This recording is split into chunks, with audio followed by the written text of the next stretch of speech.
তো স্টুডেন্ট আজি ক্লাস 9 ম্যাথমেটিক্সৰ অনুশীলনী 1.1 এক নম্বৰটো চোৱা যে শূন্যটো পৰিমেয় সংখ্যা হয়নে হয় শূন্যটো এটা পৰিমেয় সংখ্যা হয় কাৰণ শূন্যটো হৈছে এটা পূৰ্ণ সংখ্যা কাৰণ পূৰ্ণ আমি জানো যে পূৰ্ণ সংখ্যাবিলাক পৰিমেয় সংখ্যাত পৰে গতিকে শূন্যটো কি হ'ব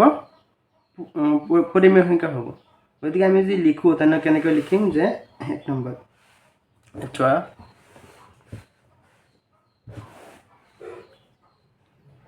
এক নম্বৰ যে আমি লিখো যে কি আছে প্ৰশ্ন যেনেকৈ লিখিব শূন্যটো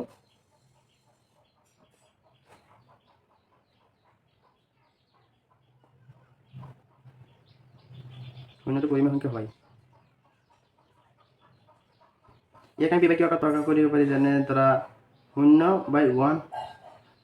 ওৱানৰ সকলো সংখ্যাৰ তলত 1 আছে গতিকে শূন্যৰ তলতো কি থাকিব 1 থাকিব এইটো পি বাই কিউ আকাৰ হৈ গ'ল তাত 1টো 0 নহয় কিন্তু 0টো আমি এনেকৈ লিখিব পাৰি গতিকে এক নম্বৰ হৈ গ'ল এতিয়া 2 নম্বৰ চোৱা 2 নম্বৰত কৈছে যে 3 আৰু 4 3 আৰু 4 মাজত থকা 6টা পৰিমেয় সংখ্যা উলিওৱা যদি আমাৰ যিমানটা সংখ্যা উলিয়াবলৈ দিয়ে যিমানটা পৰিমেয় সংখ্যা উলিয়াবলৈ দিয়ে তাৰ লগত আমি 1 যোগ কৰিম তাৰ কেইটা দিছে 3 আৰু 4 মাজত কি আছে এনেতো আমি জানো যে 3 আৰু 4 মাজত সংখ্যা নাই কিন্তু আমি সংখ্যা ওলাব পাৰি কেনেকৈ ওলাম চোৱা কেইটা সংখ্যা আছে 6টা আমি হাতেৰে পূৰণ কৰিম তে আমি 3টো এনেকৈ লিখিব পাৰি 3টো এনেকৈ লিখিব পাৰি আৰু 4টো আমি লিখিব পাৰি এনেকৈ তো 3টো এনেকৈ লিখিব পাৰি 4টো এনেকৈ লিখিব পাৰি আমাৰ ওলাবলৈ দিছে কেইটা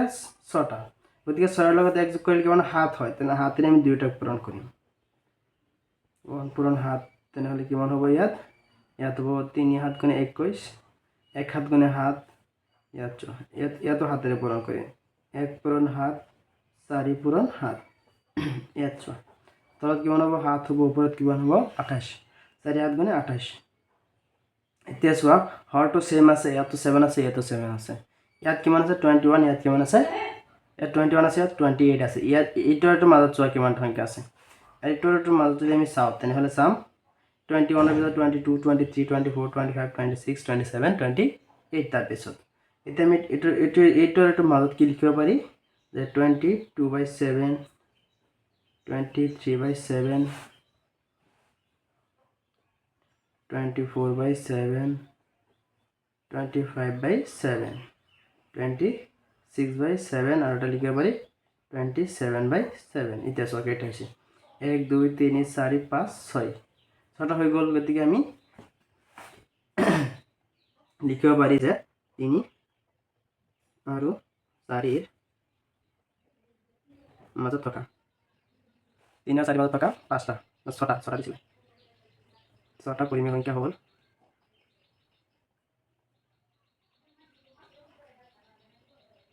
পৰিমেয় সংখ্যা হ'ল 3 আৰু 4ৰ মাজত 6টা পৰিমেয় সংখ্যা হ'ল এই জেগাত লিখি দিব মানে কি 22/7, 23/7, 24/7, 25/7, 26/7 আৰু লাষ্টত আৰ লিখিলে হ'ব আৰু কমা লিখিলে হৈ যাব 27/7 এইকেইটা হৈছে আমাৰ 3 আৰু 4 মাজত থকা 6টা পৰিমেয় সংখ্যা এইকেইটা পৰিমেয় সংখ্যা কিন্তু এককটা কাৰণ পৰিমেয় সংখ্যাবিলাক আমি পি বাই কিউ আকাৰত প্ৰকাশ কৰিব পাৰি হৈ গ'ল এইটো ইয়াৰ পিছত চোৱা কি আছে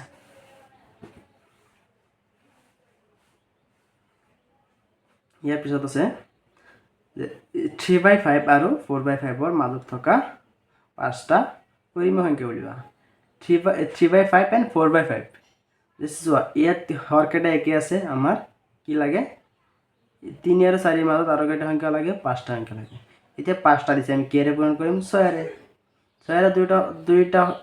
ভগ্নাংশকৰণ কৰিলে হৈ গ'ল 3 নম্বৰ চোৱা 3 নম্বৰ কেনেকৈ লিখিম কি দিছে 4/5 3/5 আৰু কিমান আছিলে 4/5 কেইটা মাজত 5টা পৰিমেয় কৰিব লাগে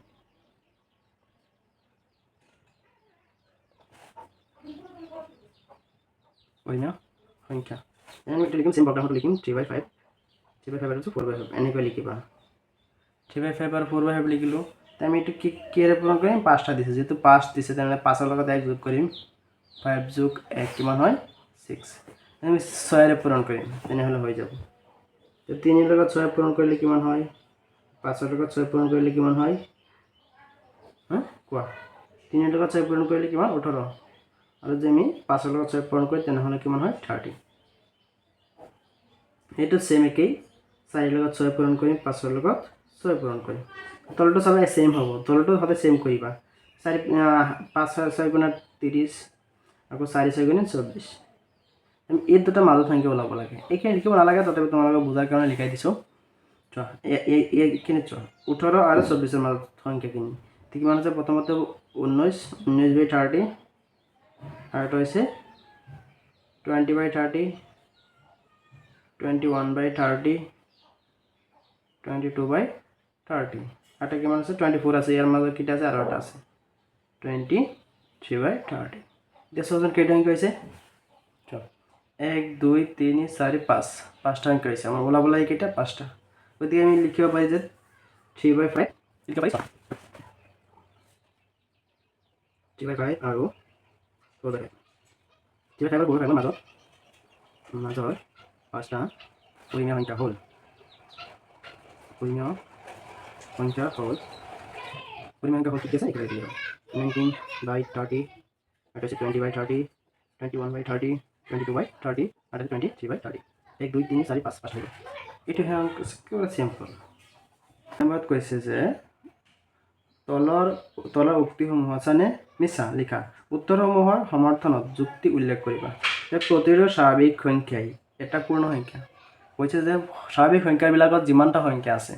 স্বাভাৱিক সংখ্যাবিলাকৰ ভিতৰত যিমানটা সংখ্যা আছে গোটেইখিনি পূৰ্ণ সংখ্যাত পৰে হয়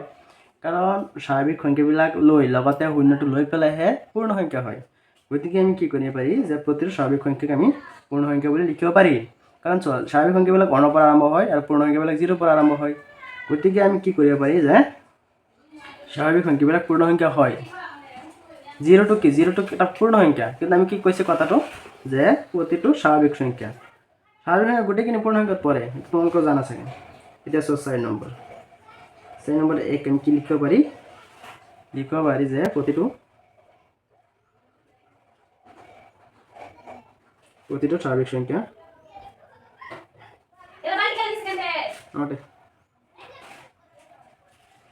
প্ৰতিটি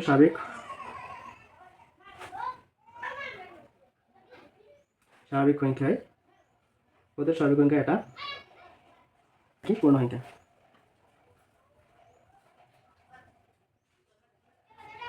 হয় যদি হয় তেনেহলে আমাৰ এই উত্তৰৰ সমাৰ্থক যুক্তি দিব নালাগে এতিয়া চোৱা 2 নম্বৰ কি কৈছে যে প্ৰতিটো অখণ্ড সংখ্যা এটা পূৰ্ণ সংখ্যা আমি চোৱা অখণ্ড সংখ্যাবিলাক হৈছে নিগেটিভ যে ঋণাত্মক স্বাভাৱিক সংখ্যাবিলাক লৈ লগতে পূৰ্ণ সংখ্যাবিলাক লৈ একেলগতে হয় অখণ্ড সংখ্যা এতিয়া আমাৰ অখণ্ড সংখ্যাবিলাক অখণ্ড সংখ্যা পূৰ্ণ সংখ্যাত নাথাকে কি আছে মাইনাছ সংখ্যাবিলাক পূৰ্ণ সংখ্যাত আছে নেকি পূৰ্ণ সংখ্যা আৰম্ভ হয় 0 পৰা গতিকে প্ৰতিটো অখণ্ড সংখ্যা কি হ'ব পূৰ্ণ সংখ্যা নহয় প্ৰতিটো অখণ্ড সংখ্যা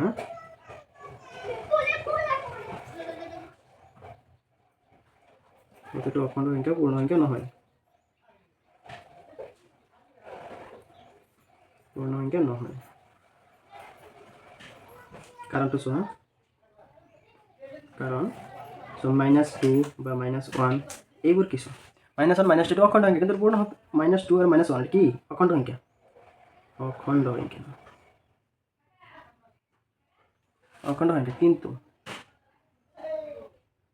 কিন্তু কি হয় পূৰ্ণ সংখ্যা নহয়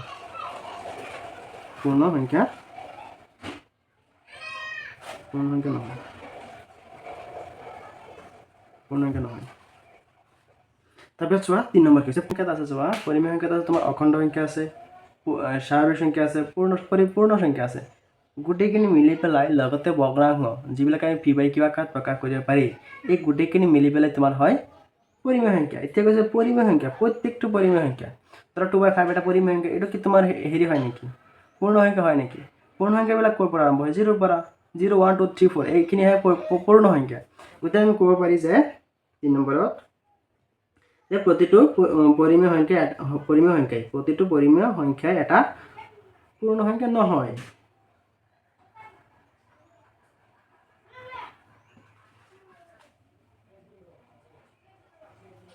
প্ৰতিটো কি আছে পৰিমেয় সংখ্যা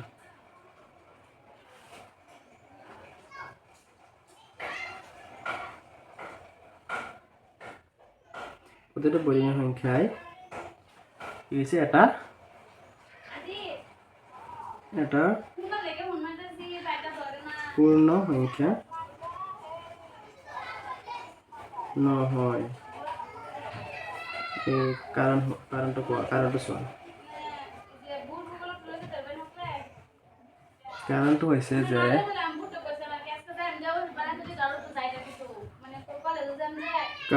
চোৱা যে যিবিলাক আমাৰ হেৰি আছে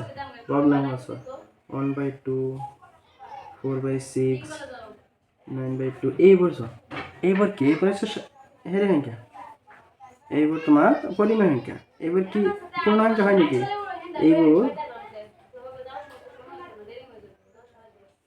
এইবোৰ হৈছে পৰিমেয় সংখ্যা। পৰিমেয় সংখ্যা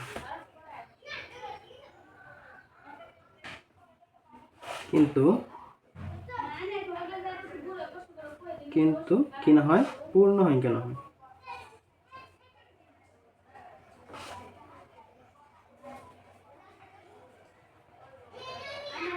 পূৰ্ণ সংখ্যা নহয় এইখিনি। যদি কাৰোবাৰ বুজাৰ কিবা অসুবিধা হয়, এইটো মোৰ হোৱাটছএপ নম্বৰ দিছোঁ 9395614621। এইটো মোৰ হোৱাটছএপ নম্বৰ, এইটোত যোগাযোগ কৰিবা। মই পাৰ্চনেলি তোমালোকক হোৱাটছএপত বুজাই দিম যদি কিবা অসুবিধা হয়। এইখিনি থাকিলে আজি চোৱা কি কৰিলোঁ, অনুশীলনী 1.1 গোটেইখিনি কৰিলোঁ। চোৱা যদি তোমাৰ অলপো যদি তোমাৰ হেল্পফুল হয়, যে কিবা কামত আহিছে, তেনেহ'লে ভিডিঅ'টো এটা লাইক কৰি দিবা, লগতে চেনেলটো ছাবস্ক্ৰাইব কৰিবা।